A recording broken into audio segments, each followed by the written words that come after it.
Today, we're tackling a heavy but critical issue: China's suppression of Uyghur and other Muslim minorities. This is about the brutal reality faced by millions in Xinjiang: mass internment camps, forced labor, cultural erasure, and a high-tech police state, all orchestrated by the Chinese Communist Party. We'll uncover the historical and ideological roots, the horrors of the re-education camps, the forced labor schemes, the suffocating surveillance, and the destruction of Uyghur identity. We'll also look at recent developments and the world's mixed response. This is a story of human rights atrocities that demands our attention, so let's dive in and shine a light on the truth. Let's start with why this is happening. In Xinjiang, home to the Uyghur people and other Muslim minorities, China's grip tightened after the Communist Party took control in 1949. The Uyghurs, a Turkic group, call their land East Turkestan and have long resisted Beijing's rule, seeking autonomy. Xinjiang's strategic, rich in resources, and bordering countries like Afghanistan, making Beijing paranoid about separatism. Tensions boiled over in 2009 with deadly riots in Urumqi, sparked by Uyghur protests against Han Chinese migration. Later, sporadic attacks, like one in Beijing's Tiananmen Square in 2013, led China to label Uyghurs as extremists. Under Xi Jinping, things got worse. His sinicization policy demands religions align with CCP ideology. Islam, seen as a foreign influence, is branded a threat. Beijing equates Muslim faith with terrorism, using groups like the East Turkestan Islamic Movement, whose threat experts question, to justify its crackdown. After 9/11, China jumped on the war on terror bandwagon, vowing to crush the three evils: separatism, extremism, and terrorism. It's clear, China's campaign isn't just about security. It's about erasing Uyghur identity to enforce total control. Now let's talk about the heart of this tragedy: the internment camps. Since 2017, China built a massive network of what it calls vocational training centers, but are really prisons. Over 1 million Uyghurs, Kazakhs, Hui, and others, possibly 2 million, were locked up without trial. That's a huge chunk of Xinjiang's 11 million Uyghurs. China denied these camps existed until satellite images, leaked documents, and survivor stories forced them to admit it in 2018. They claim these are schools to teach Mandarin, job skills, and de-radicalize people, preventing terrorism. They even said all detainees graduated by 2019, pointing to no terror attacks since 2017 as proof. But the truth? Many were just moved to prisons or forced labor sites. Satellite data shows over 380 detention sites with new high-security prisons built even after China's graduation claim.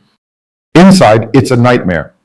Detainees nabbed for things like praying, owning a Quran, or contacting relatives abroad face brutal indoctrination. They're forced to renounce Islam, pledge loyalty to the CCP, and sing propaganda songs. A 2022 UN report confirmed torture, beatings, stress positions, sleep deprivation, and even sexual violence against women. Survivors describe guards monitoring every move with cameras and mics, punishing any defiance. Some, broken by despair, took their own lives. This isn't education, it's cultural genocide, designed to wipe out who the Uyghurs are. Beyond the camps, China's forcing Uyghurs into labor programs. Graduates don't go free. They're sent to factories, often next to camps, to work under surveillance for little or no pay. Refusing means back to detention. Leaked Xinjiang papers show officials were told to keep trainees in these programs to stop them from reverting. In Xinjiang, Uyghurs toil in cotton fields or textile plants, key industries tainted by coercion. Some are shipped to factories across China, far from home, in what looks like prison transport. A 2020 report found 80,000 Uyghurs transferred this way, making goods for global brands. This isn't poverty reduction, as China claims, it's modern slavery, keeping Uyghurs under control while exploiting their labor. The US responded with the 2022 Uyghur Forced Labor Prevention Act, banning Xinjiang goods unless proven free of forced labor, a move that's disrupted China's supply chains. These programs don't just exploit, they aim to sever Uyghurs from their culture, assimilating them into a Han Chinese system. Then there's the surveillance, a dystopian police state. Xinjiang's a panopticon, with facial recognition cameras on every corner, checkpoints every few blocks, and a massive database called iJob that tracks everything. Your bank records, your texts, even how you leave your house. Algorithms flag suspicious behavior, like using WhatsApp or praying, and send people to camps. In 1 week in 2017, 15,000 were detained this way. The Becoming Family program sends Han Chinese officials to live in Uyghur homes, spying on families, reporting if they pray or avoid pork. Some even sleep in the same beds as women whose husbands are detained. This mix of AI and human informants creates total control. Uyghurs can't speak freely, pray, or even greet each other with salam without risk. China calls this smart counterterrorism, but it's a machine to crush a people's spirit, making every Muslim a suspect. The cultural erasure is heartbreaking.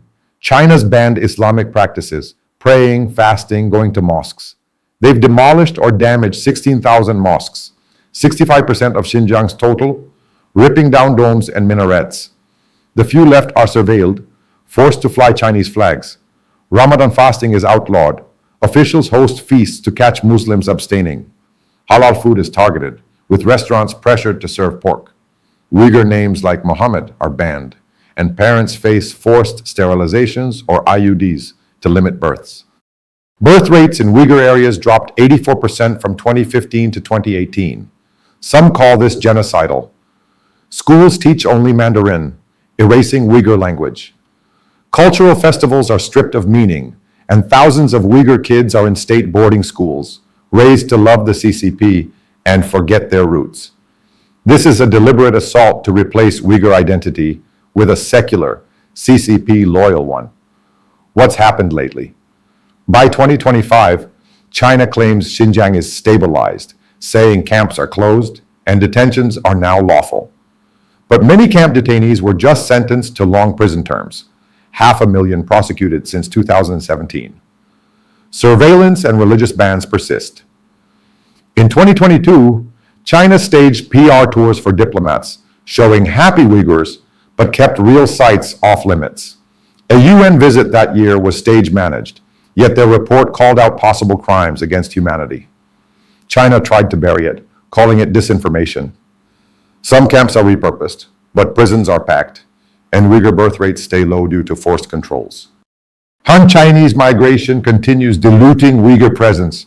The new Xinjiang chief talks softer, but there's no freedom to pray or speak Uyghur. China's selling a success story of tourism and harmony, but Xinjiang's still a fortress of repression. The world's response? Mixed. The US labeled this genocide in 2021, followed by Canada, the UK, and others. The UN and groups like Amnesty International demand accountability. Western nations hit China with sanctions. US and EU targeted officials, and the US blacklisted Xinjiang surveillance firms. But many Muslim-majority countries like Saudi Arabia and Pakistan back China, swayed by Belt and Road cash. In 2019, 50 countries praised China's counterterrorism at the UN, outnumbering critics. China denies everything, calling evidence fake news and sanctions Western lies. They flaunt propaganda of grateful Uyghurs and Xinjiang's growth, dismissing survivor stories. This split, West versus China's allies, shows how Beijing's power mutes global action, leaving Uyghurs betrayed. This is one of the gravest human rights crises today. China's campaign, camps, forced labor, surveillance, cultural erasure, is a calculated effort to destroy Uyghur and Muslim identity. Some call it genocide, others crimes against humanity. Either way, it's a stain on our world. The Uyghurs' fight for their faith and culture is a call to action. We must keep exposing this, supporting sanctions, and amplifying survivors' voices.